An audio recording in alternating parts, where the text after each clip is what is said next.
Welcome back to Rumar Roots. এর আগের ভিডিওতে আপনাদের দেখিয়েছিলাম আমাদের পাইকারা লেকে দুর্ধর্ষ বোটিং এক্সপিরিয়েন্স। আর আজকে আর একটা নতুন অ্যাডভেঞ্চার নিয়ে আমরা হাজির হয়েছি একদম দক্ষিণ ভারতের বুকে, এক জায়গায় যেখানে প্রকৃতি নিজে নিঃশ্বাস নেয়, যেখানে বন্য প্রাণীরা স্বাধীনভাবে ঘুরে বেড়ায়, আর যেখানে বনের নীরবতাও একটা গল্পের মতো। আজ আমরা চলেছি মধুমালাই টাইগার রিজার্ভে, এক গভীর অরণ্যে। জিপ সাফারি সেই রোমাঞ্চকর অভিজ্ঞতা আপনার সঙ্গেই ভাগ করে নিতে। আজ আমরা আমাদের যাত্রা শুরু করেছিলাম উটি থেকে অনেক ভোরে। সবার আগে বলে নিই, মধুমালাই টাইগার রিজার্ভ উটি থেকে মাত্র 35 থেকে 40 কিলোমিটার দূরে। তবে রাস্তাটা যেন একেবারে হিমালয়ানের ঘন জঙ্গলের মধ্যে দিয়ে যায়। পথটা জিগজ্যাগ, বাঁক আর মোড়ে মোড়ে আশ্চর্য সব দৃশ্য, ছোট্ট ছোট্ট গ্রাম, চা বাগান আর ক্যাফে, পাহাড়ি সৌন্দর্যে ঘেরা।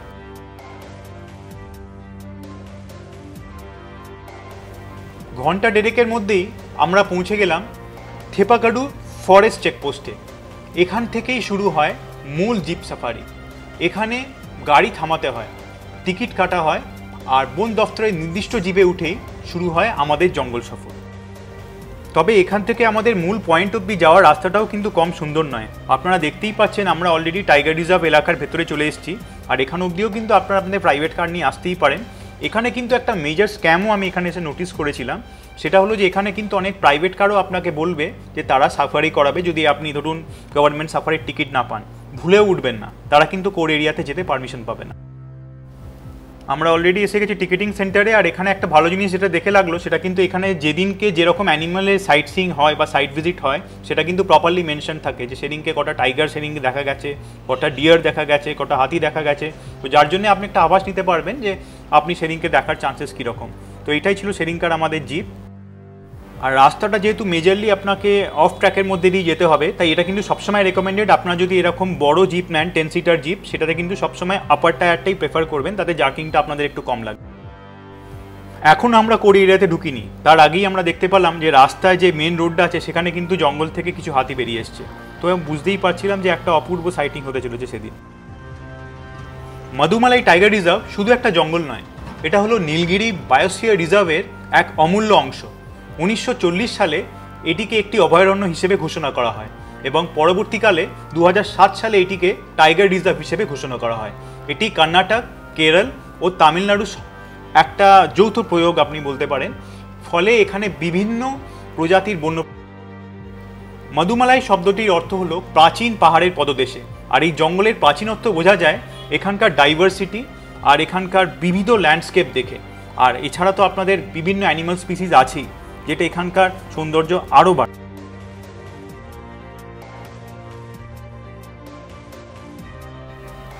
জিপ সাফারির সময় আমাদের সঙ্গে ছিলেন এক অভিজ্ঞ ফরেস্ট গাইড। তিনি বলেছিলেন এই রিজার্ভে প্রায় 50টিরও বেশি টাইগারের উপস্থিতি রয়েছে। যদিও বাঘ দেখা ভাগ্যের ব্যাপার, তবে আমরা ভাগ্যবান ছিলাম। যা আমরা দেখেছি তা আপনাদেরও দেখাবো এখন। তবে এটা বলে রাখি, এটা আমার জীবনে প্রথম সাফারি ছিল। এখানে কিন্তু কিছু খুবই আমি গুরুত্বপূর্ণ অভিজ্ঞতা পেয়েছিলাম, যেটা আপনাদের সাথে শেয়ার করে নিই। প্রথম কথা হলো এটাই যে সাফারিতে কিন্তু কখনো চিড়িয়াখানার মতো এক্সপেকটেশনস নিয়ে যাওয়া উচিত না, যে প্রত্যেকটা বাঁকে বাঁকেই হয়তো আমরা একটা বাঘ দেখতে পাবো বা হয়তো আমরা একটা নতুন প্রজাতির অন্য প্রাণী দেখতে পারবো। সেটা কিন্তু জঙ্গলে এলে হয় না। অনেক সময় জঙ্গলে কিন্তু আপনাদের ধৈর্য নিয়ে চলতে হয়।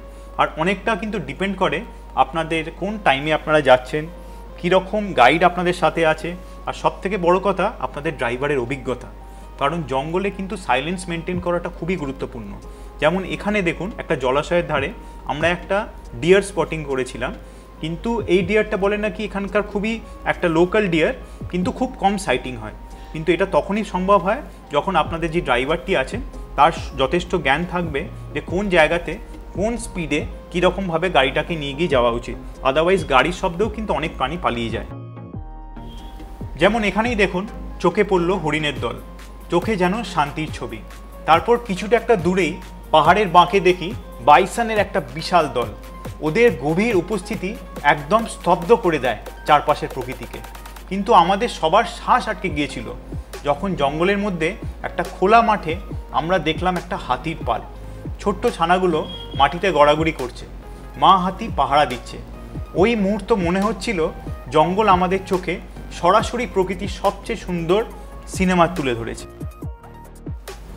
দেখুন, এটাই হলো সেদিনকার সেই হাতির দল। যদিও অনেকগুলো হাতি প্রায় জঙ্গলের ওপারে চলে গেছে গাড়ির আওয়াজে, কারণ ওরা মানুষকে সাধারণত খুবই ভয় পায়। আর সেটাও কিন্তু আরেকটা জিনিসও গিয়ে সেদিন বোঝা গেল যে এই সব জায়গায় এলে কিন্তু আপনাদের কাছে যদি একটা টেলিফোটো লেন্স থাকে সেটা কিন্তু খুব ইম্পর্টেন্ট হবে, কারণ নর্মাল মোবাইল ফোনসের যে ক্যামেরার ক্ষমতা যদি ফ্ল্যাগশিপ ডিভাইসেস না হয়, আপনাদের কিন্তু অনেক দূরের প্রাণী আপনারা ছবি হয়তো তুলতে পারবেন না। কিন্তু হ্যাঁ, সেক্ষেত্রে কিন্তু আমি বলবো যে জঙ্গলটাকে শুধু নিজেদের চোখ দিয়ে উপভোগ করুন। সবসময় ক্যামেরায় ছবি তুলতে হবে, ভিডিও করতে হবে, এই টার্গেট নিয়ে গেলে কিন্তু জঙ্গল কখনোই উপভোগ করতে পারবেন। এই যেমন এখানেই দেখুন, কোনো এক্সপেকটেশনই প্রায় আমাদের ছিল না হাতিগুলো দেখার পর যে এর থেকে ভালো কিছু দেখব, কিন্তু ছোটোবেলা থেকে এত হরিণ দেখে এসেছি চিড়িয়াখানায়, জীবনে কোনো দিন ভাবতেই পারিনি যে আসলে জঙ্গলে যখন একটা হরিণ বা একটা ময়ূর দেখব সেটা কত কত গুণ বেশি সুন্দর হতে পারে। সেটা কিন্তু এই মধুমালাই রিজার্ভে না এলে হয়তো কোনো দিন টেরই পেতাম না। জিপ চলছিল ধীরে, আর আমাদের মন হারিয়ে যাচ্ছিল প্রকৃতির কোলে। কোনো শব্দ নেই, শুধু পাখির ডাক, গাছের পাতা ঝরার শব্দ, আর মাঝে মাঝে হাতির হাঁটার গুঞ্জন। কিন্তু দেখার কিন্তু সেদিনকে আরও অনেক পাখি ছিল। একটা বাইসনের গ্রুপকে একটু আগে দেখেছিলাম, কিন্তু সেটাকে আমরা ফটোয় বন্দি করতে পারিনি। কিন্তু একটু দূরেই গিয়ে দেখলাম একটা বাইসন আলাদা দাঁড়িয়ে ছিল। কিন্তু এইটা কিন্তু বলা হয় জঙ্গল সাফারিতে সবথেকে বিপজ্জনক প্রাণীদের মধ্যে অন্যতম, কারণ এদের অ্যাট্যাকস কিন্তু প্রচুর আমাদের অভয়ারণ্যতে অনেক বেশি অন্য প্রাণীদের তুলনায়। বাইসন আর গন্ডার কিন্তু সবথেকে বেশি অ্যাটাক করে, তাই একটা সেফ ডিস্টেন্স নিয়ে ওদের ফটোগ্রাফিটা করা সবসময় প্রহিবিটেড, সবসময় করাটা উচিত। আর এখানে গেলে কিন্তু আপনারা জেনারেলি যে কোনো টাইগার রিজার্ভে গেলে আপনারা জানতে পারবেন যে সেখানে কিন্তু কখনোই আপনাকে জিপ থেকে নামতে দেয় না, নামাটা কিন্তু দণ্ডনীয় অপরাধ। বন্ধুরা, জঙ্গল থেকে বেরিয়ে আসার সময় মনে হচ্ছিল প্রকৃতি ছেড়ে আমরা শহরে কংক্রিটে ফিরে যাচ্ছি, কিন্তু মনের ভেতর থেকে ছিল একটা প্রশান্তি, একটা উপলব্ধি। প্রকৃতি আমাদের সবচেয়ে বড় শিক্ষাগুরু। জঙ্গল থেকে বেরিয়ে আসার সময় মনে হচ্ছিল প্রকৃতিকে ছেড়ে আমরা শহরে কংক্রিটে ফিরে যাচ্ছি, কিন্তু মনের ভেতরে ছিল একটা প্রশান্তি, একটা উপলব্ধি। প্রকৃতি আমাদের সবচেয়ে বড় শিক্ষাগুরু। সেম দিনই আমাদের ফ্লাইটও ছিল রিটার্ন ফ্লাইট, তাই আমরা বিকেলবেলা সেদিনকে আমাদের লাঞ্চ করে নিয়েছিলাম আবারও এটুবিতে। এটুবি ছাড়া সত্যি আমরা ওটিতে কিন্তু যতদিন ছিলাম অন্য কোনো জায়গায় খাওয়ার সাহস দেখায়নি, কারণ লোকাল জায়গার খাবার সত্যি কথা আমাদের অনেক জায়গায় শ্যুট করেনি, তাই আমরা একটু রেপুটেড জায়গাতেই বাইরে গেলে খাওয়াটা পছন্দ করি।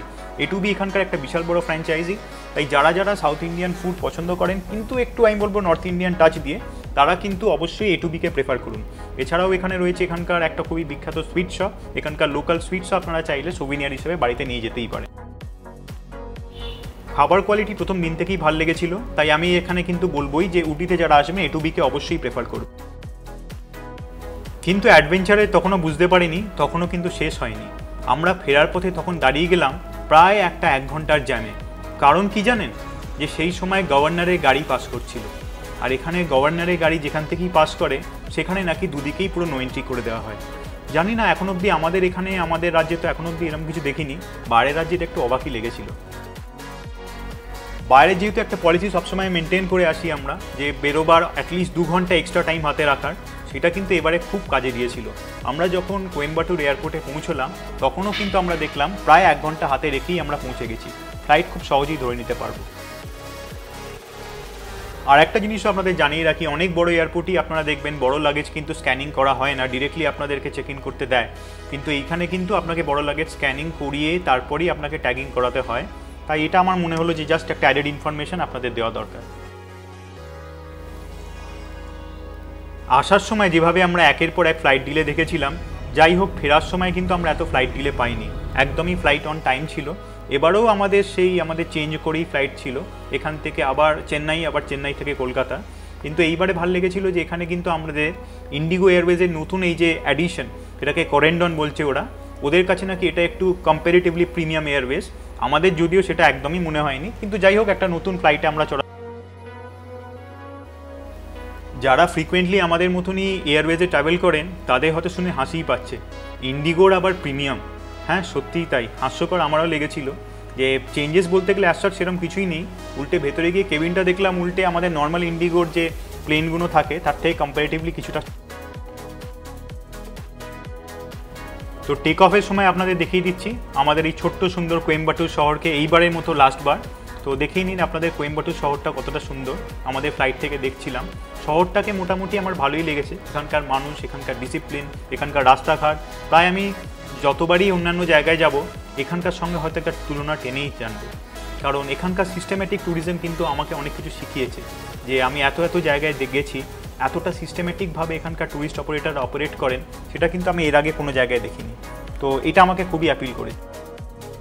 তাই শেষে একটাই কথা বলবো বন্ধুরা, আপনারাও যদি আমাদের মতো প্রকৃতিকে ভালোবাসেন, তাহলে কিন্তু আপনাদের কাছে মধুমালাই টাইগার রিজার্ভ এবং উটি এই জায়গাগুলো কিন্তু আপনাদের কাছে অন্যতম আপনাদের ইটিনারির মধ্যে রাখাই উচিত। কারণ উটি এলে কিন্তু এই জায়গাগুলো আপনারা ভুলেও মিস করবেন না নর্মাল সাইট সিইংয়ের চক্করে, যেটা সাধারণত মানুষ করে থাকেন। আর শেষে এটাই বলবো, ভিডিওটা যদি ভালো লাগে একটা লাইক দিন, সাবস্ক্রাইব করতে ভুলবেন না, আর কমেন্টে জানাবেন আপনাদের এমন কোন জায়গা সবচেয়ে বেশি শান্তি দিয়েছে।